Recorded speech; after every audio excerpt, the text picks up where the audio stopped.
Good evening. Today, prosecutors tried to show the jury just how violent the Adam Casals crash was. That's to show just how recklessly the now former Albuquerque cop was driving when they say he blew through a red light and killed a young woman. News 13's Tina Jensen has been in the courtroom. She joins us live from District Court. Tina? Dean, today in day 3, the jury heard from the doctor who oversaw the autopsy. She testified that the impact from the crash was so severe that Ashley Bratter never had a chance. She had a bruise of her heart. She had bruises of her lungs. She had multiple tissue tears in her liver. She had multiple tissue tears in her spleen. She had a lot of bleeding in her abdomen.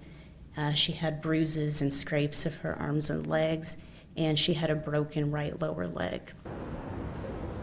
She also testified that Ashley had damage to her brainstem and wouldn't have lived for more than a few seconds after the impact. There were a lot of tears from the Bratter family during that testimony. It got so emotional that the judge ordered a recess before the next witness was brought in. Earlier, the judge had already said he would not allow photos of Ashley's body to be projected on the screen out of respect for the family. This morning, more straightforward testimony as the jury got a physics lesson. A crash reconstruction expert testified that Casals' foot was not on the brake in the 2 seconds before the crash and that the off-duty cop appeared to accelerate into the intersection in his police SUV, going up to 65 miles per hour at the time of impact.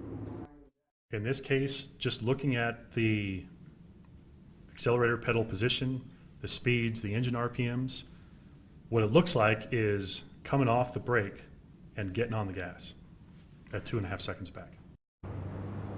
The speed limit at that intersection is 45 miles per hour. Today, the state called its last witness, the lead criminal investigator in the case. He said that there's no reason a cop should ever go 60 miles an hour through a red light. Back to you. All right, Tina, thank you. Tomorrow, the defense will start calling witnesses. Casals claims that he was going after a drunk driver at the time of that crash last year, but investigators say there is no evidence that's true.